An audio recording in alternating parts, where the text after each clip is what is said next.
Welcome, everyone. I'm David Kilpatrick. I am the chair for this year's event. I've done this for a few years. I guess I'm also a board member and been a member of the organization for a while. I'd like to welcome you to the April 2020 Chief Legal Officer Forum. Now let that sink in for a moment. You know, it's been a strange, often difficult 18 months, but we are excited to be here tonight, both in person and for all of you joining us virtually.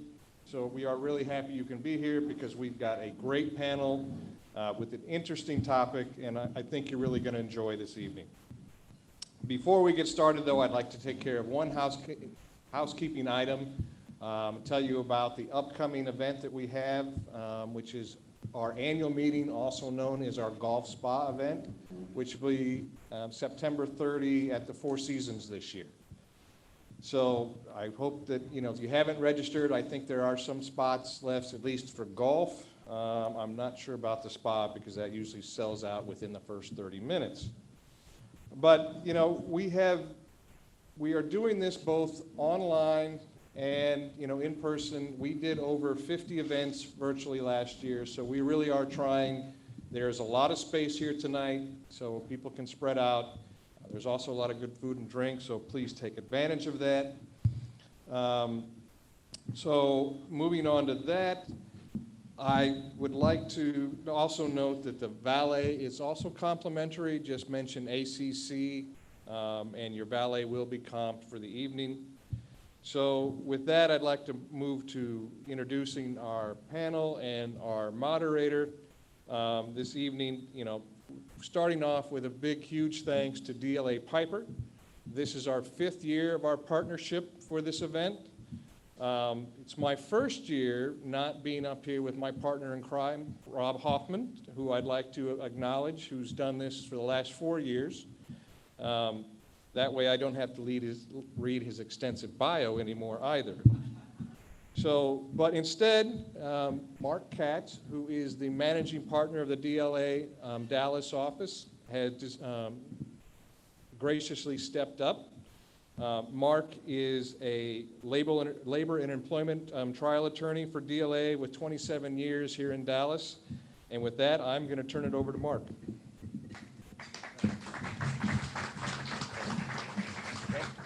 I will be around with a mic if anyone has questions. The audience online also has the ability to ask questions. Thank you. Thank you, David. Can I have my drink? No, I think I'll keep that. Beware of the COVID.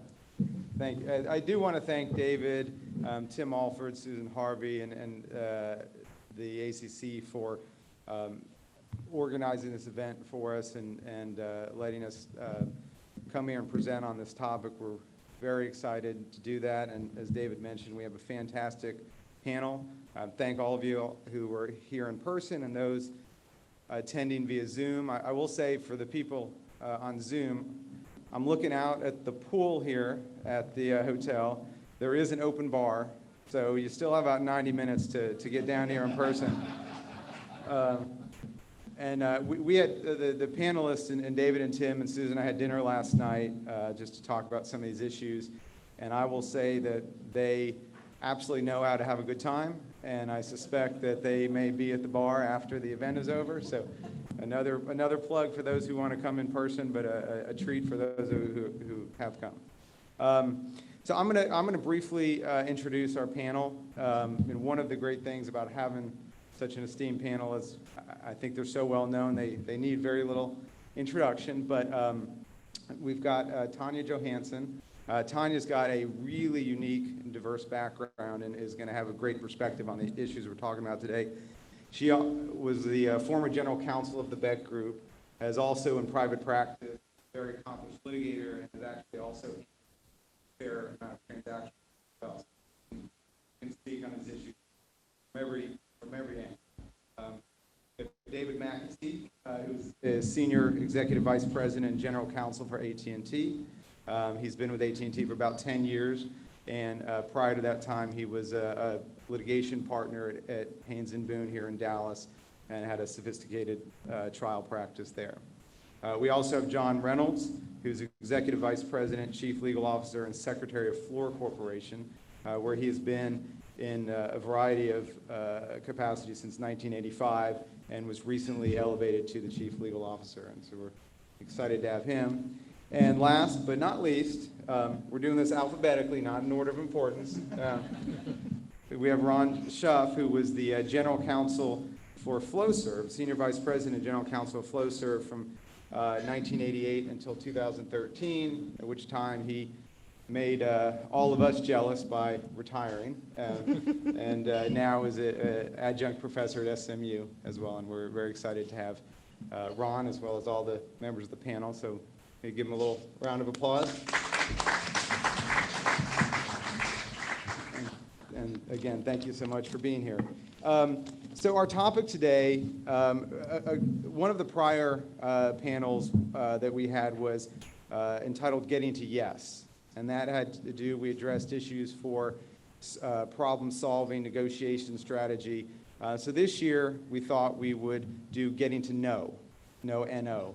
And want to talk about real world issues that chief legal officers and other in-house lawyers face when you have to draw lines for management boards to make sure that your company and your clients are being steered in the right direction. We want to talk about some best practices in that regard, how to set boundaries, and how to do so in a very productive way so you're viewed as a problem solver, not just an obstacle. And again, we're very lucky to have the panel we have. They can talk about these issues from a variety of angles. So just to jump right in, I want to start as a threshold matter just to talk a little bit about the role of a general counsel. I think we all know that ultimately the chief legal officer represents the company, which is managed by the executives and management of the firm that is the company there. But then you have the board of directors, which conducts oversight. And so, David, I'm going to start with you. If you wouldn't mind sort of talking about just generally the role of the general counsel and maybe how you see that has evolved. Yeah. Sure. I think this happens to be the right question to start with because it sets the table for everything else. I don't need to tell everyone in this group that the role of the general counsel has expanded greatly over the last several years, due mainly to, I think, external factors, just the PR risk and the regulatory risk and everything else we face that are so much more acute than perhaps it used to be. The general counsel role, I think, is obviously broader than it ever was. But there's a huge piece of culture that goes with that. And I actually didn't have to learn that myself. It was told very directly to me now, almost 6 years ago, about this time, was when I had my conversation with my then CEO, Randall Stevenson. I'm now my second CEO, John Stanky, and I've been lucky twice over. But my first CEO, Randall Stevenson, that came that day when I thought I might become general counsel of AT&T, but that doesn't get you very far. At some point, your CEO has to eventually ask you to become his or her general counsel. And so that day came about 6 years ago. And I recall going to Randall's office, and Randall, for those who know him, he's just a terrific guy and just a pleasant guy to talk to, just very gregarious and just great sense of humor. So I kind of expected a backslapping session. David, great job, welcome aboard. This is going to be great. It was quite the opposite, and he won't mind me telling you this. We had a very serious discussion about AT&T and its opportunities in front of it, its challenges. Probably one of the most serious conversations we've ever had. And finally, he got up to the final point and he said, "So I want you to become my general counsel. You willing to take on that responsibility?" And I said, "Absolutely, I am. I'm honored, and I'd love nothing more." And he ended it with these words. He said, "Well, congratulations. You're now the conscience of AT&T." That will make you pause. And I've thought about that quite a bit since he said those words. And there are two, I think, big takeaways from that. First of all, recognize how lucky I was. that a CEO had that kind of respect for the general counsel position and imbued it, regardless of who sat in that chair, with that responsibility. That was very, very fortunate. But secondly, it's also something that we all aspire to, all of us in this room, as we advise our clients. And so to me, the role of the general counsel has always been for me to be the conscience of AT&T. That's legal, and that's other issues as well. And it's served us well. And so that's how I would describe it. And I think it's a great way to set the table for what we want to talk about. I think we hear more and more of that these days, that that the general counsel is more of the steward of the culture of the company, and is encompassing. You have to wear many hats and understand a lot of different moving parts. I was going to ask Ron, to see, maybe talk about your experience as a general counsel and maybe how you've seen it change over the years. When I was first in the corporate legal department, corporate legal departments were looked down upon. The outside lawyers sent people who couldn't hack it. I saw it change, that where the general counsel became a really important role, and it evolved over time. Better people started going into the role, but it's one where you're the conscience. You're the one who takes the lead on the biggest transactions. You're the ones who takes the lead on the biggest emotional issues. You're the one where the buck stops on a lot of big problems, and people look to you to handle all those. And you're also the one when you have you're the chief legal officer and responsible for a lot of lawyers and other people out there. And so it's a weighty responsibility that has grown over the years into a job that was kind of looked at initially. I think that big companies had outside lawyers on their board, and the function was basically to funnel legal work to their firm and to put somebody in there who would be friendly to that, to the point where you're managing all that and responsible for all that. So it's continuing to change. I mean, it's changed a lot since I left. Just looking at some of the issues now where you have to deal with not just the legal issues, but the political issues and all that have embedded themselves in companies. And the buck stops with the general counsel. And so you've got to be good at dancing the dance you have to dance. And John, I think, and I really am guessing here because I think we were on the third bottle of wine last night when so I'm not sure if you were the one that said that, but I thought when we were discussing this last night, I thought it was you, but somebody mentioned they sort of colloquially called it the Wall Street Journal test. Oh, maybe that was Ron that talked about that, but either one of you could. I mentioned it. One test that I had, and I'd say, is if we did this and it was reported on the front page of the Wall Street Journal tomorrow, how would you feel and how would the stock react? And that would make people stop and pause. Yeah. I think that's definitely the right way to look at things, because that is the world we live in these days. And it's critical. It's critical that everyone in the in-house department use the same test, not just the general counsel. They have to feel empowered to ask the same question. And what I tell my lawyers all the time, I don't think they need this reminding, but I remind them anyway. Think about it at any company. There's no other department in the company that interfaces with every other department. It's only the legal department that is the connective tissue between every single department. So to Ron's point, that's why the buck stops at the general counsel, because the general counsel is the one that has visibility into literally everything. And that's why the Wall Street Journal test, I think, is so important.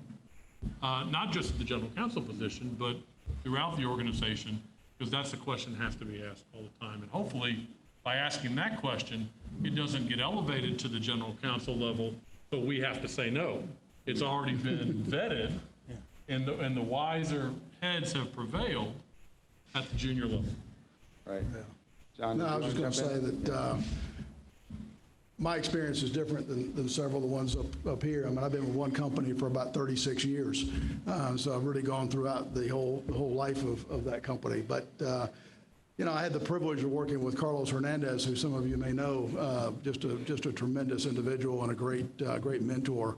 And a similar conversation when he called me into Dallas a couple of years ago to come take this job. And you know, we've always known, I mean, whether the conscience, but the one thing is we're talking about here is that overall perspective from the company. We do touch, you know, every part of the company, and the expectation is we're going to bring that sort of mindset, ideas, or whatever that's not tied to anything in particular other than the benefit of the company. And that's a critical, I think, a factor that we always have to bring. You know, yes, we got to use that Wall Street Journal test we all talk about all the time. You know, I think all of us have probably used that with email training. You know, don't write it unless you think you're okay with it being, you know, on the front page headline. You know, but you know, it's also that whole balancing of risk is the expectation of the general counsel to be able to, because every job we have, there is risk. And every decision that's made, and you got to balance that in a way it's going to allow the business to perform. So I do think the conscience, the overall perspective, and that balancing of risk is really big components of what, and you know, what a GC is about. And frankly, most of the individuals who get to be GCs have done that in their career, and they've done it at least successfully enough to get there. Yeah. And actually, Tanya, I have a specific question for you because I'm really interested to hear your take on this. But one housekeeping matter I forgot to mention for both folks in the room and here remotely. We definitely welcome your questions. We will get them real time. We will have time at the end, hopefully, for some questions, but I think we'd rather hear them as they come up, especially if they're related to the specific topics that we're talking about at the time. So raise your hand if you're in the room and you have a question, and I think David can bring you the mic, or if you're remotely, just type them in and they'll pop up here, and I'll read them for the group. But Tanya, just because you have the background as both a general counsel and outside lawyer and advising clients, could you talk a little bit about how a GC balances the different interests of the board and management and the other officers of the company? My experience is a little bit different than the other gentlemen on the panel, because the company that I served as the GC for was privately held, which, you know, has a lot of different dynamics, different rules, less independence on the board of directors. You don't have a crew of learned individuals sitting on your board who you can sort of, I'm a big believer in you have the meeting before you have the meeting, so that you can build your consensus, so that when you go in there to share what seems to be sort of off-the-cuff wisdom, it's really not off-the-cuff at all, because you've already stacked the deck. Well, that's a little bit more difficult in a private company, because the board of directors are mostly all the senior partners who have a very definite financial stake in what goes on. So not only did I have that as a difference, but I also was the first general counsel that was ever hired by Beck. So they weren't entirely certain what to do with me. And I had one expectation in my mind, and I'm not sure what expectation they had. At first, I think they had the idea that all I would do would be to draft AIA documents. And that's not really what a general counsel is for. The word is counsel, you know, not drafter. And so there was a sort of an evolutionary process that we had to go through, both myself getting educated for what they really wanted in a general counsel, and then educating them as to what they really should want in a general counsel. So it took us about 2 or 3 years of sort of dancing around those issues for me to finally really get the kind of input that they needed from me and that I was able to give them. So that was something different. So the balancing for me of, you know, what the partners wanted, what the CEO wanted, what was best for the company was a little bit more entangled than it might otherwise be, because we didn't have that independent director position or positions in there, in the room. So my particular challenge, in addition to the other couple that I've mentioned, was to not have them perceive me as the person who always says no. Because I think somebody mentioned earlier that legal is sometimes looked at sort of like as a third appendage that they would like to chop off if there was any way they could. And so I really had to be, project myself as a proactive problem solver. And so early on, when these issues would arise and there would be discussion and there was a lot of risk involved, I would always ask the question, before we start down this road, let's put on the board how will we know at the end of this endeavor that we were successful? Because if we don't know that, it's like shooting an arrow with no target. So that was one of my little kind of trying to train them into my way of thinking. But you know, it seemed to work because it focused us on what is it that we're really trying to achieve. And then I would listen a lot to what they had to say, try to interpret it, wait one day or two, go back to them and say, I really appreciate what you said, and I now know that what you really meant, which was not always true. It was what I wanted them to mean, but since they'd already forgotten some of what they said, it was easier to prepackage it in a way that would get us toward the goal. So those were a little bit different types of balancing issues than David or some of the other gentlemen faced, because not only was I educating them on what a general counsel does and how those roles should be separated and how we could complement each other, but, you know, also it's just a different animal when you're in a privately held company. And that's great. I'm taking some notes for myself, and I wrote down so far conscious and proactive problem solve. I really like that proactive part because you're giving them solutions, but you're also leading them as well. John, maybe you could talk a little bit about from the public company perspective. Sure. Coming up through Fluor, pretty much on the what I call the transactional side of putting deals together and working with the business lines. You're talking about the balancing of interest. You had to do that every day. So between operation, sales, the other functions that you're trying to work with, HR and everybody else, trying to put the deal together that'll work.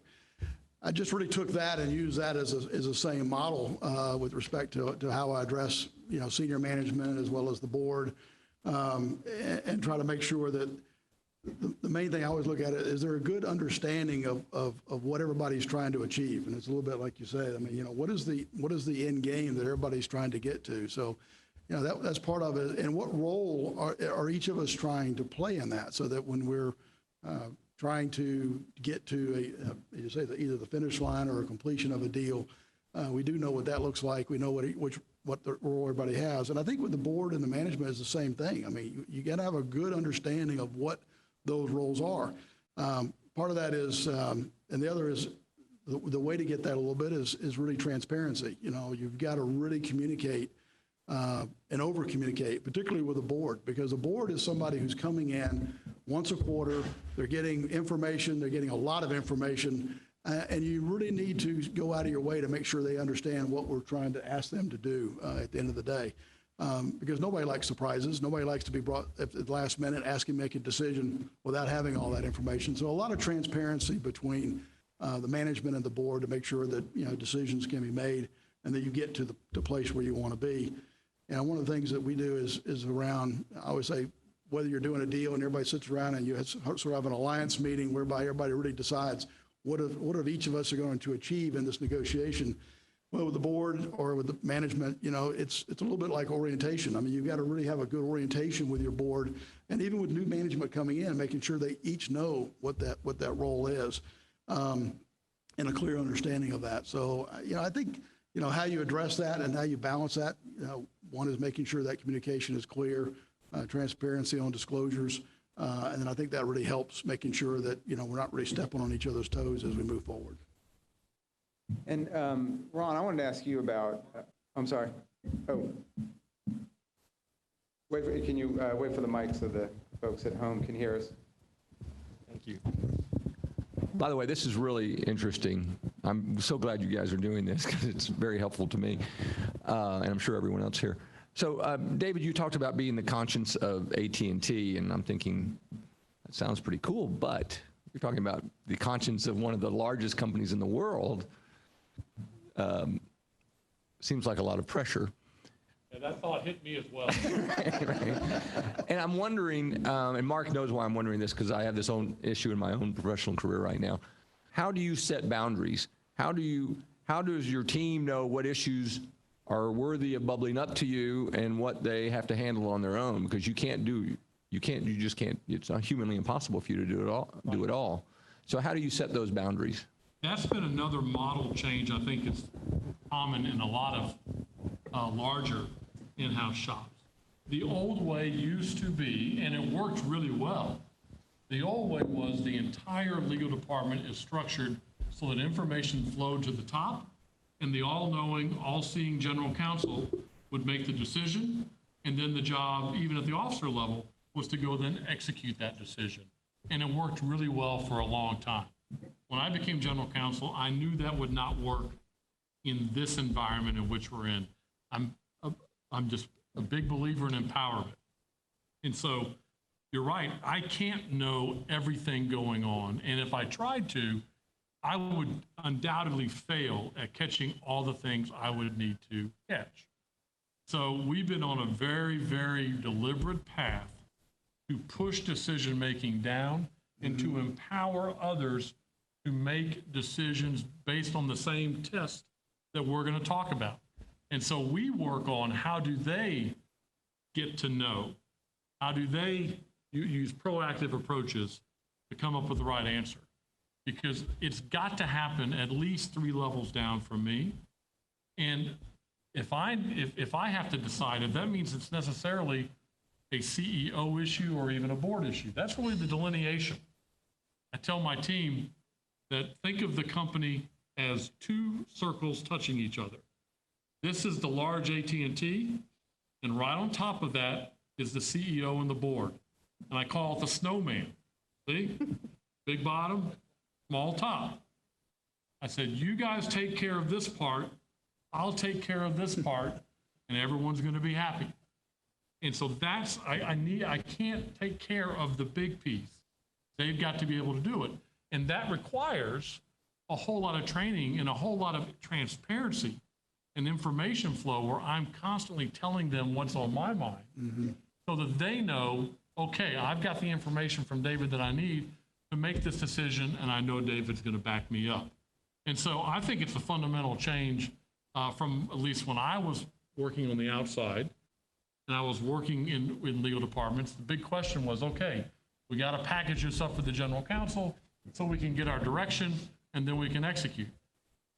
I don't think that works anymore, and it certainly doesn't at AT&T. Yeah, I would just say, you know, it's sort of like, you know, it used to be to some extent, you know, knowledge is power and all that sort of thing. Right. But power now really is having a team that actually can make your decisions for you in a way that's going to get you to the end that you want. And you're absolutely right. You got to push that down. And I think you attract the best and the brightest that way. Yeah. You're going to get much better people if they feel empowered. And they're good people will self-select into that. The people who aren't comfortable with that are going to leave. And so you end up with a far stronger team. So let's talk about the top of the snowman for a minute, because there's certainly issues when I assume each one of you has to push back against the board and management. But Ron, I wanted to ask you about, what about when you've got an issue where the board and management are at odds with each other? Can you talk a little bit about that? Well, you have to dance very carefully. But I think you remember that you represent the company, and you do your best to try to make it all work and hold it together. You can't be looked as being in anybody's camp. I've advised boards to have their own outside counsel look at that, independent counsel, so that they don't feel like they're hearing only one side of the story. And you work to bring everything together. And generally, you can do that if you work at it. But it's not always going to be easy. In fact, that's why you're paid to handle those kinds of things. And really, a lawyer's role is, people think because I'm the general counsel or because I'm a lawyer and this is a legal issue, you got to listen to me. Dead wrong. I mean, basically, there are two ways to get people to do things. One is to sell, and the other is to tell. When you tell people stuff, they resent it, they don't like it, they push back. If you sell them, so it becomes their idea, it's a whole different game. And so really the most effective people I saw in handling those kind of issues between the board and management were sellers. Just like good trial lawyers, got to tell a good story and be able to bring people together and have the skill, I think, of empathy to really understand what's motivating the board to feel this way, what's motivating the CEO to feel this way, how can I take that and understand it and bring them all together by addressing the various aspects and pressures that they feel. And even if you're going to say no because you realize that something is maybe not a great idea, you don't ever actually say no bluntly. At least I tried not to. I tried to, once I understood what the goal was, to be able to say, if this is our goal, we may not be able to achieve that goal in the way that we originally anticipated. So let's brainstorm some different ways to go about achieving the same goal. Because my experience was that I didn't want to be the naysayer. I wanted to be the problem solver.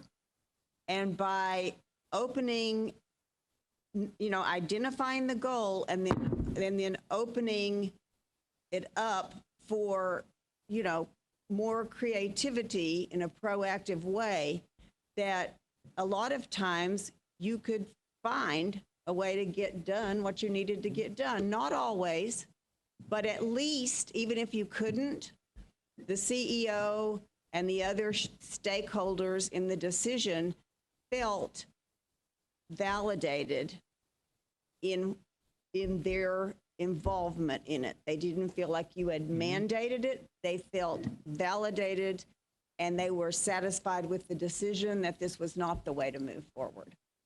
In fact, I found there's tremendous power in just the right question at just the right time. It's an open-ended question, but the client answers it. I'll give you an example. I'm not divulging legal advice. I'm not going to tell you what my clients did or what they said, but it was, I thought, the right question. It was very recently, AT&T recently, you may have seen in the press, has mandated that if you're going to be in an AT&T building or come to a non-public AT&T event, you must be vaccinated. And for those of you who practice labor and employment law, like Mark, you know that there's obviously an accommodation process for medical conditions that prevent you from getting the vaccine and sincerely held religious beliefs. And so I saw this coming. There was going to be a whole discussion of, okay, what are the right accommodations? How far are we going to go to accommodate those with medical conditions and sincerely held religious beliefs? Well, one way we could have approached it is say, well, let me give you the EEOC guidance. Here's what it says. In case you've read it, it's not all that helpful, but it does list a few things that I think that a lawyer, that we would all take note of. But we approached it differently. This just happened this morning. I said, let's do it this way, because we got the whole group together, including our CEO, and we got to the subject of accommodations. And I said, the best way to handle this is let's take an example. We actually found an example. I said, we've got a high performer here. His name is so-and-so. He has a condition that gives him an allergic reaction to the vaccine. He cannot take it. He's on one of our high potential lists, and we think he's got great capabilities to become a leader of our company this day. What are the things we might do to accommodate him? And of course, the whole list came out. Okay, great. I heard a lot of options there. Well, just so you know, of course, the law requires that be applied equally over all these categories, depending upon their job capability. So we're all agreed that these all apply. That's right. Okay, then we move along. Sometimes the right question, I didn't say, here's what we need to do for these people. I said, let's take a look at this person. What should we do for that person? See what they say, and then you go from there. Yeah, that's, I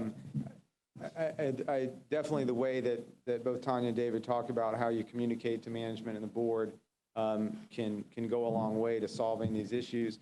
Are there things that, other sort of best practices that you would recommend you implement at the outset when you assume the role, or so that it's easier to deal with the pushback issues when they arise?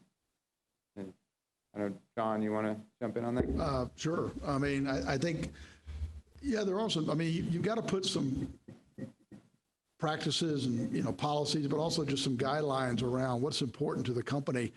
You know, you look at, you know, the issues that we're facing today, you know, social issues or whatever. I mean, you need to have some idea of what that means to the company. How is it going to deal with that? Trying to address each one of these as they come up without some kind of strategy and really a business basis makes it incredibly difficult. And so, you know, I think, you know, looking at those kind of things, I think best practices are around making sure that you have, you know, whether it's, you know, I think we'll talk a little bit later about, you know, about ESG, whether we're going to, you know, whether it's about social issues or whether it's about, you know, just the strategy of the company. I mean, I think you got to know what that is and then allow them the best practices to making sure you stay with that. And I think that helps everybody make decisions within the confines of that. The other is around, you know, we all deal with, well, public companies, you know, around disclosures or whatever. I mean, truly having a good disclosure committee and a group of people that can really look at the disclosures and making sure they're making recommendations, that allows that, you know, disagreement, if there's going to be one, it really cuts it off when you have a room full of experts in all the various fields and they're telling the CEO and which basically then goes to the board as to how we need to disclose that. And you get a lot of support before you even, you know, go very far with it. So I think having, you know, strong disclosure, you know, committees is vital in a public company about how you address not only your required disclosures, but also some of your public statements. May I ask a question? Thanks, Mark. Yeah. So implicit in what you've all said is that to have leverage to be able to handle the top of the snowman, you need to have a great team, you know, that's supporting you. And so what are you each doing to win the war on talent, both internally as well as attracting outside talent? Because there's one where people are trying to take your great people away, but there's also trying to go ahead and attract the great people away from other companies. Thank you. Well, yeah. I'm retired now, but I think empowerment is Yeah, the biggest part. Yeah. Good people are attracted to that when they feel like they can make a difference, they can make a decision, and they know that you got their back. That will get the best people. Money doesn't cut it. I mean, but money's important, but it's not the definitive thing. But somebody feeling like I make a difference here, I can make decisions, My role is important, it's just critical of keeping people. And I think it's flexibility as well. You know, we're in an ever evolving time. You know, we have problems with, you know, cyber attacks on our companies. We have the new, which it really shouldn't be new, but all of a sudden it's the new buzzword, diversity and inclusion and equality. I mean, we shouldn't just now be talking about that, but it's a big topic. And I know, being a woman, that, you know, I thought this should have been talked about and done a long, long time ago, but there were not enough of us who were able to vocalize that. So, but the thing is, you have to be honest and transparent. If you're going to institute a diversity, inclusion, and equality policy, then you better mean what you say. Yeah, you better do what you say you're going to do, because if it's just a Band-Aid and it really doesn't mean anything, it undermines the credibility, not only of that particular program, but of your entire company, in my opinion. And I've seen some companies who do an absolutely fabulous job of walking the walk and talking the talk on that issue. The same with, you know, protecting your IT, you know, and get cyber insurance, you know, spend money on your IT, because it's only a matter of time until a number of companies, my company was hit with crazy people from Bulgaria who they went in and destroyed our backup to our backup, and our second backup to our backup. And they were good. I mean, they were very, very good. They paralyzed all of our computers. And understand that with the construction company, we had 9 regions. We had probably 400 servers. We were totally immobilized for a month, while these people, these gangsters, as I would call them, they literally held us hostage.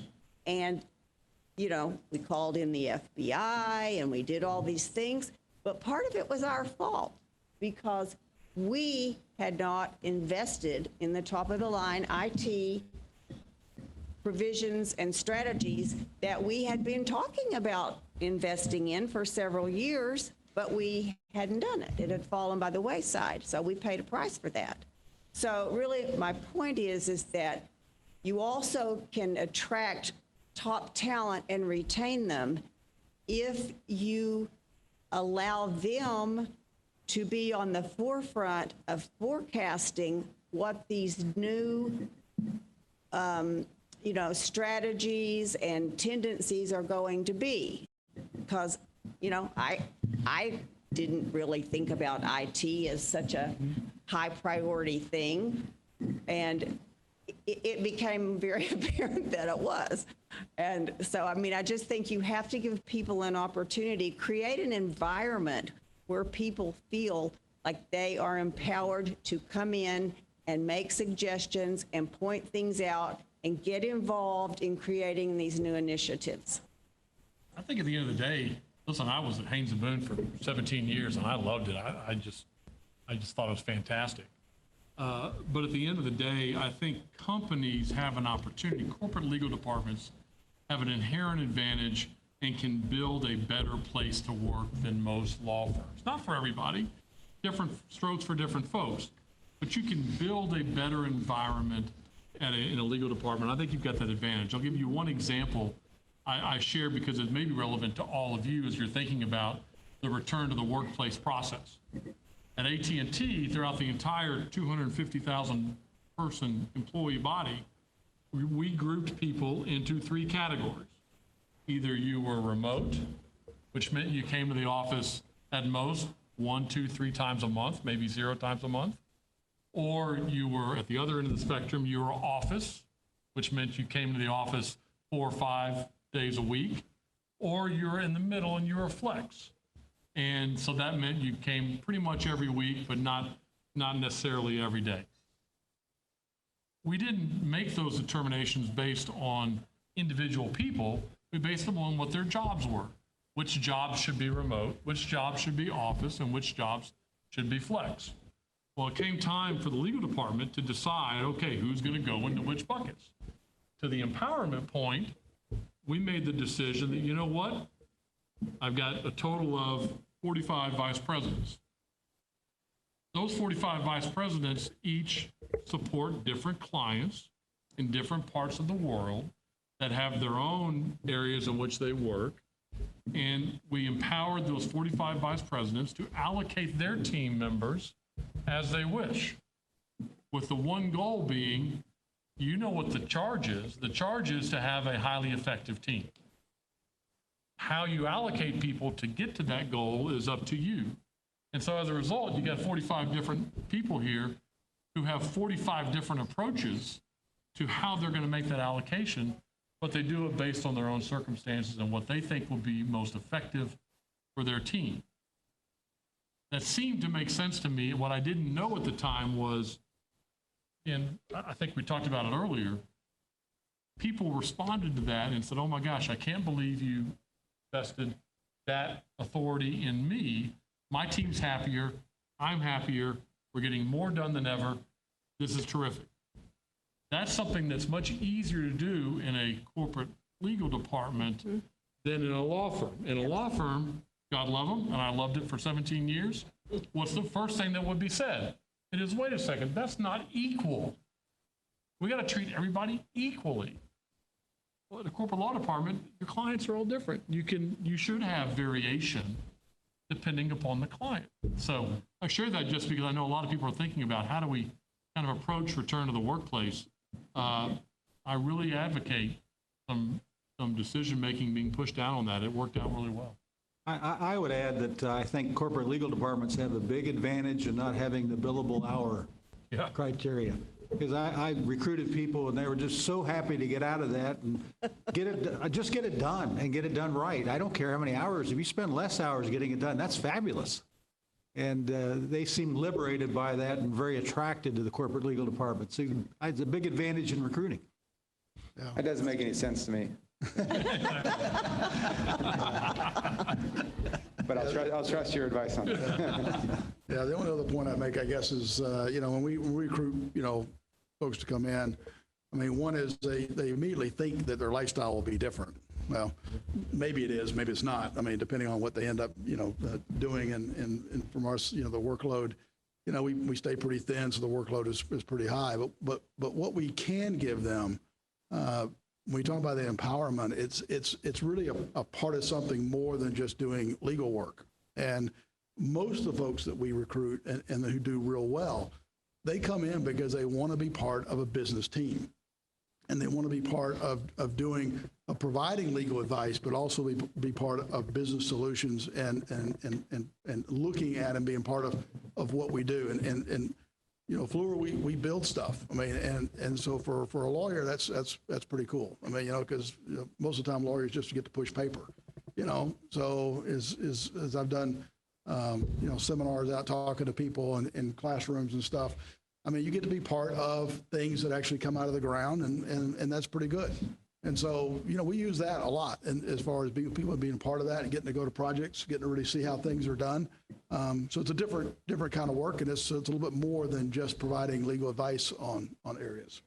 Yep, and I think the most effective in-house counsel, whether you're, the GC or whether you're in the bottom part of the snowman, the most effective in-house counsel are those who just really dive in and learn the business, because the law pretty much, or you can find it on Westlaw, but learning the business so that you can actually understand what your clients are talking about and what they need and what's important to them in the field is what sets you apart from being just an legally competent in-house counsel to a superstar.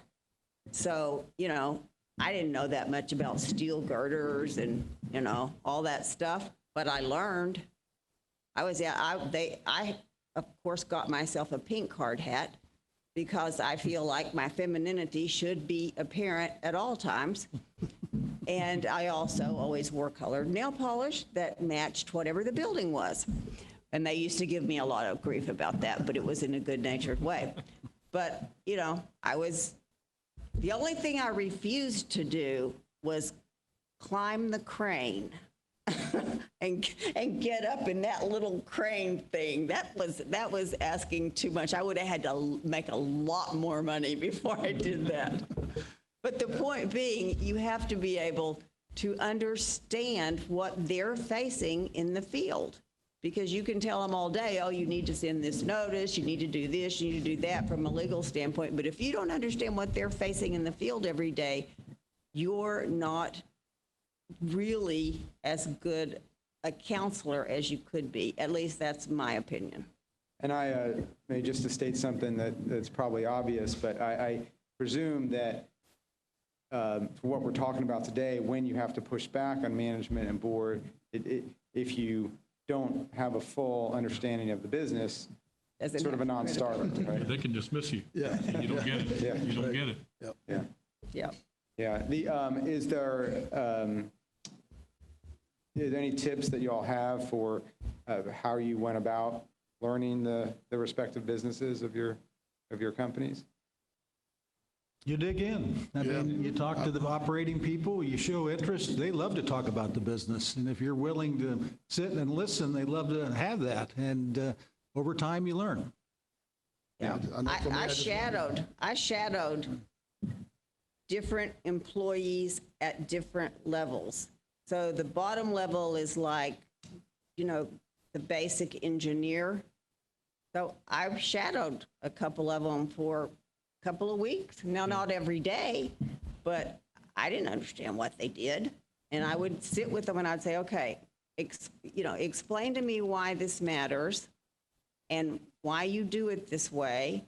And also the benefit of that is that it takes away the stigma that you think that you're smarter than they are, because when they get to explain it to you, then they realize you're just a human person who doesn't know everything, and that you're sincerely interested in what you can learn from them, which makes them more willing to learn what they need to learn from you. So I shadowed, senior superintendents and, PMs, and I really tried to learn as much about how the business fit together as I could. I don't think I learned everything, of course, but I really came out of it understanding it all much better, and therefore being able to render better advice and put better common sense processes in place for what we needed to do to avoid risk. Because it's all about, at least in construction, and I think in every business,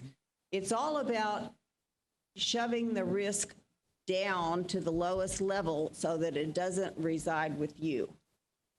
And you can't do that if you don't really understand it. So that's what I did.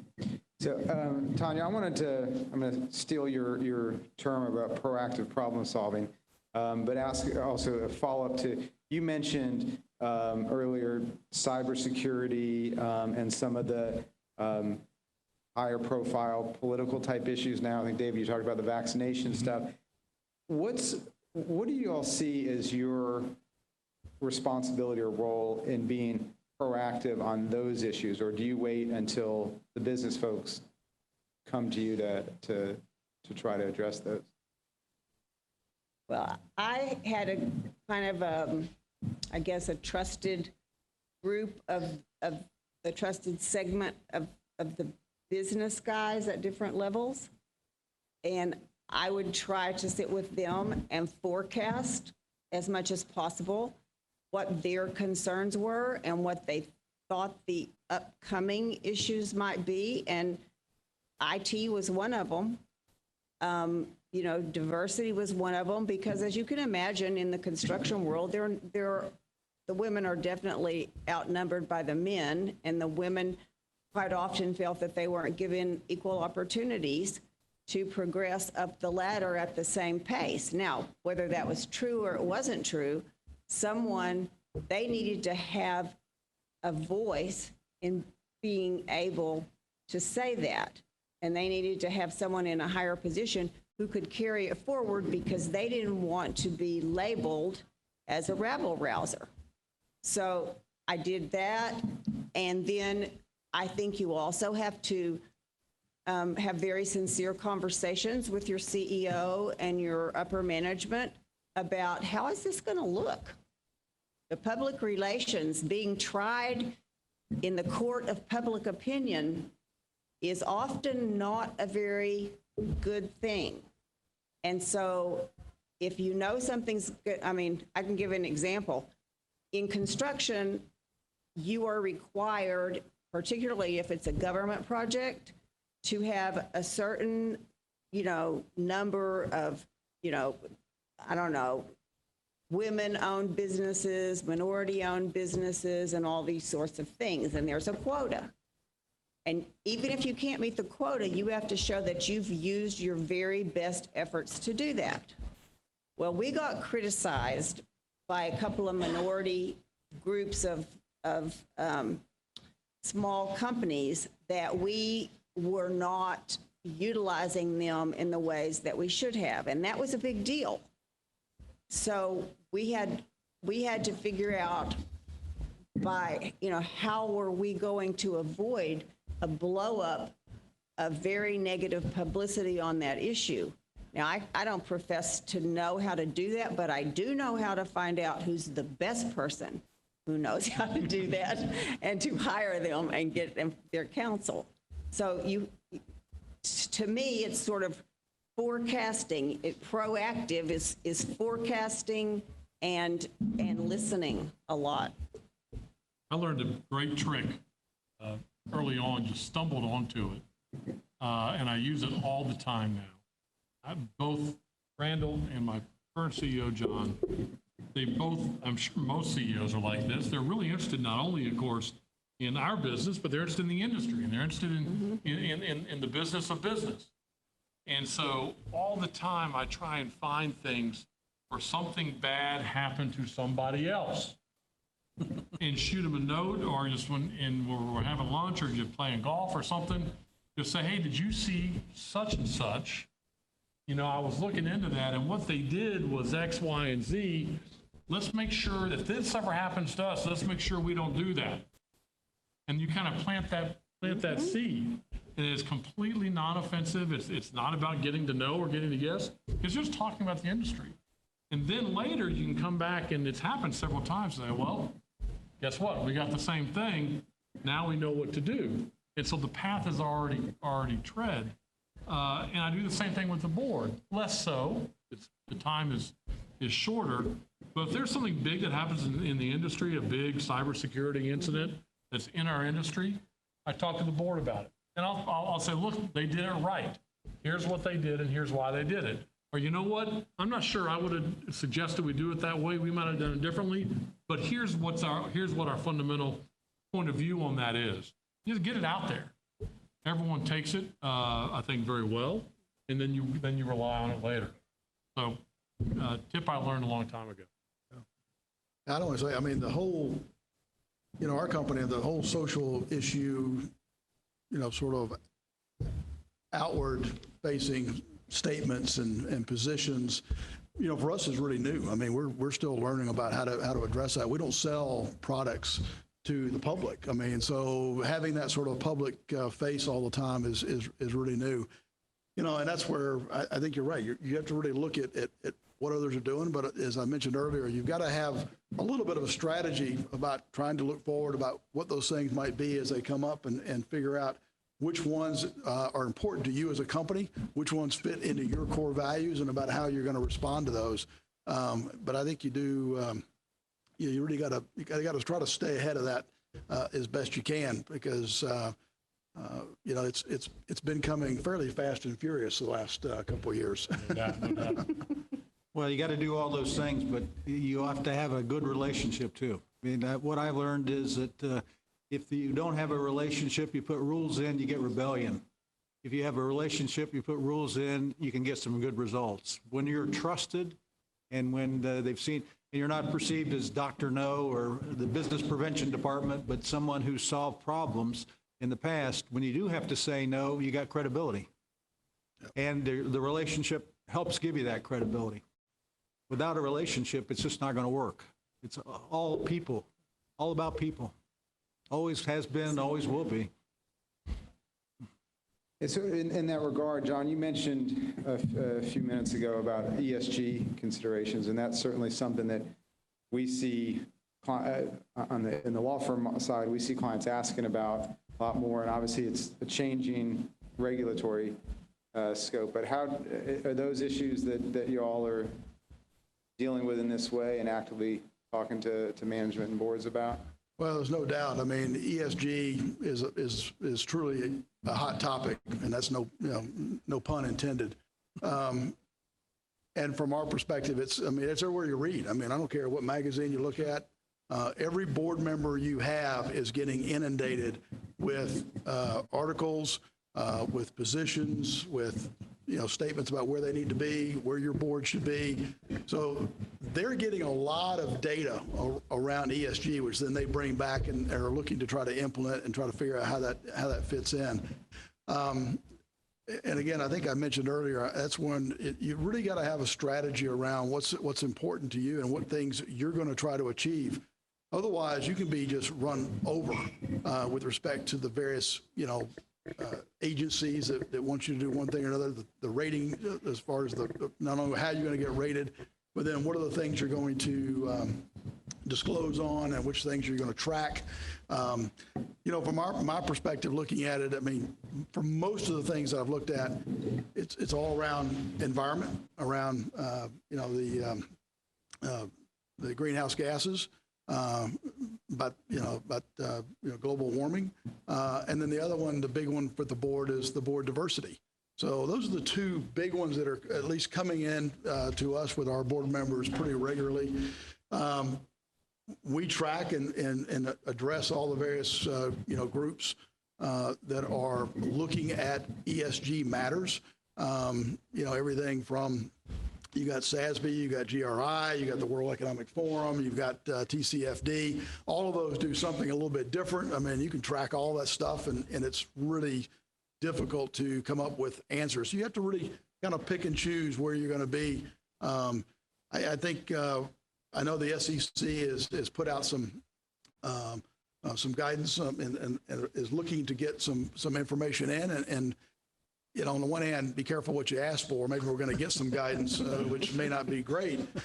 But I do think if the SEC does come out with some guidance, that will actually start solidifying what corporations are going to be expected to do. And to some extent, sometimes knowing what that is it might be a little easier than where we are today, which is a really unknown about which things you should be following, which things you're kind of getting dinged with, by ISS and Glass Lewis. I mean, those entities are out there who are trying to speak on behalf of the shareholders. It's a little difficult to figure out which things are most important to them because it changes all the time. So, I think the SEC coming out with some guidance may help, and obviously, depending on what that is, we'll have to figure out whether or not that's really something we can manage or not. So, but it is clearly a big topic and one we address in every board meeting.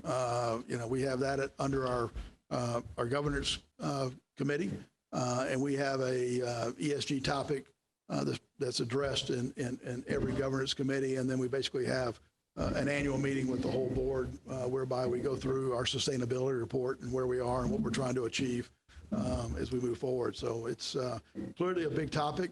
And interestingly enough, I mean, not like it's not just our shareholders, but it's really also our employees. And I think all of us are getting, seeing that as well, whereby there's a lot of things like that that are sort of bubbling up through the employee ranks of what their expectations of their company is.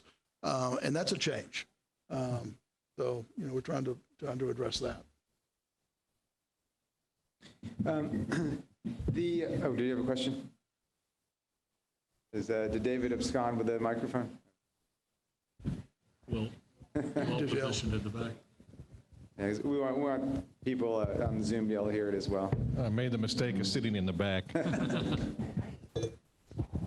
Do you guys like to delegate the no's so people learn how to say no in your organization? Say it again. Do you like to delegate your no's? So if you have to say no. Whenever possible. Okay. So talk to us about that if you can. No, listen, this goes to the empowerment point. The empowerment, there are two sides to it. There's the good side and there's the hard side.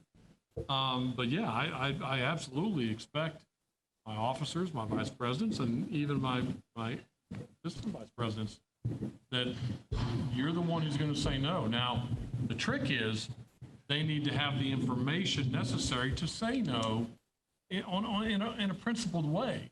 So that it's incumbent upon the top of the snowman to really push all that information down so they can make educated decisions. And the second piece is they have to know that I'm going to back them up even if that goes wrong. If they say no and it turns out to be a problem, it's not going to be a kind of a mentality where I pounce on that as a mistake. What I would want to know is, okay, what was the process you went through to say no? Did you talk to the right people? Did you get the right information? And at AT&T, we like to kind of imbue a culture where you do that. As long as they've done that, and I tell them this explicitly, then I've got your back. Go through the process, let your no be no, let your yes be yes, and then we'll go from there. Great question. It does. It's just, I mean, you're looking for everybody to be thoughtful about what their answer is. And if they have a good argument for that, you're not always going to be right, and people may overrule them. Yeah, I think they all have to know that they're going to get backing, because in the company that's important, because they're going up against, other vice presidents, other business line leaders who are wanting to make decisions, and if you really lose that, then you're not going to have any effective at all, and you can't have every decision just bubble up. I mean, it'll kill you.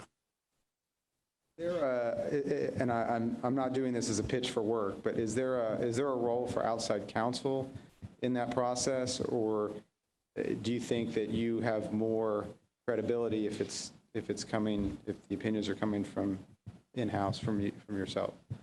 Well, we blatantly use outside counsel to get to know. Yeah. No. Outside counsel has a big role to help us, I think, get to some of those answers that we think are right, but bringing in sometimes the experts in, other experts and other voices that support that. But you also have to be careful. I mean, you have to leave your ego at the door, because sometimes their ideas and decisions are different, and you got to be open to that as well.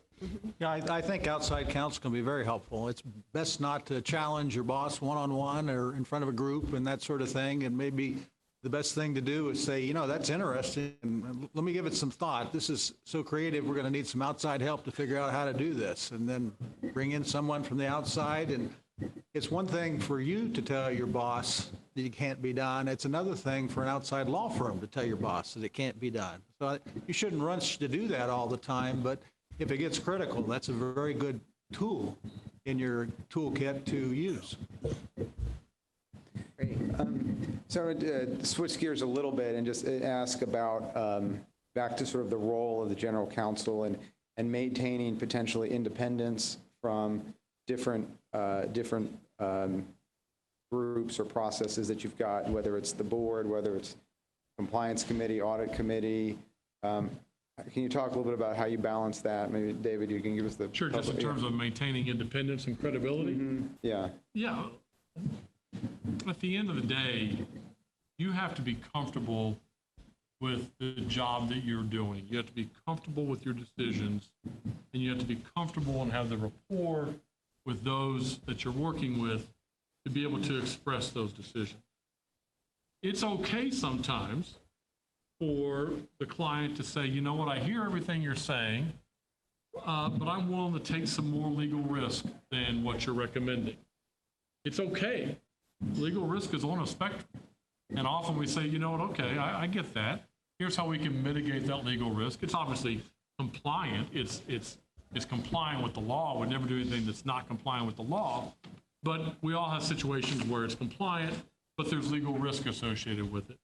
You have to be comfortable making that determination and then using your independence to say, okay, I accept that decision, but here are the things I recommend that we do to mitigate that risk.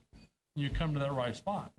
But at the end of the day, what I have found is that if I was always saying yes, I think my value to the organization would be less and less and less over time. It would be counterproductive to my career goal.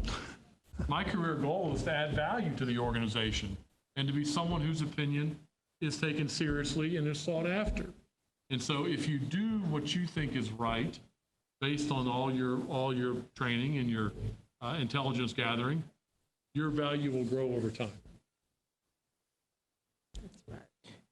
Do you think, and I'm curious, maybe Ron, if you have an opinion on this, if you know, it struck me when I was first started practicing law, it seemed a lot more common for the general counsel to be on the board or to also be the compliance officer, or the company didn't really have a compliance officer and it just sort of filtered up, but it seems a lot more segregated now. I'm curious your opinions on that. And yeah. Well, it used to be that every board had a lawyer on it. It was kind of the standard, and outside lawyer, inside, but I think that's changed. I think lawyers look at it, and you have a responsibility to the client. You also have a different responsibility to shareholders as a director, and they can get into conflict at times, or at least an area where you might not feel totally comfortable. And so I think it's probably best for the general counsel not to be on the board, but to be an advisor to the board and not to have to deal with some of the board issues. But I mean, I know that people do it both ways, but. Yeah, the best role, Ron is exactly right. The best role is if you can work it so that you're not on the board, but the board thinks you're on the board. Yeah, that's what you want is, you know, they say, when you're in the room, they say, yeah, well, we as a board, we got to do this. Yeah. I say, yeah, exactly, but I'm not really on the board. They trust you. I had the opportunity at FlowServe to work for 7 different CEOs. So I saw them come and go, and so the board would ask me questions about it. Yeah. And I was involved in searching for the CEO. So, I mean, when you hit that spot, I think it's important to really, to have true independence, you really have to have a relationship with board members that goes beyond just the work relationship, where they look to you as someone who can tell them really what's going on in the company. Great. Well, this has been fantastic. It's been very valuable and informative to me. We are getting to the close of our time, and I want to make sure we're mindful of that. But before we wrap up, I just maybe go down the line here and if there was one piece of advice that each of you would give to your colleagues on the best thing to do to minimize these issues or effectively address them when they come up, what would that be? I think my best advice would be to gather your information and understand the goal up front, and then find a way to get to yes if it's possible, but don't be fearful of saying no if it's not possible. And the only way that you can not be fearful of saying no is to obtain credibility with your CEO and your stakeholders so that they know that you've pursued all the different avenues to do what they're asking you to, if they can do. And if you finally are telling them, no, we just can't do this, that they will accept that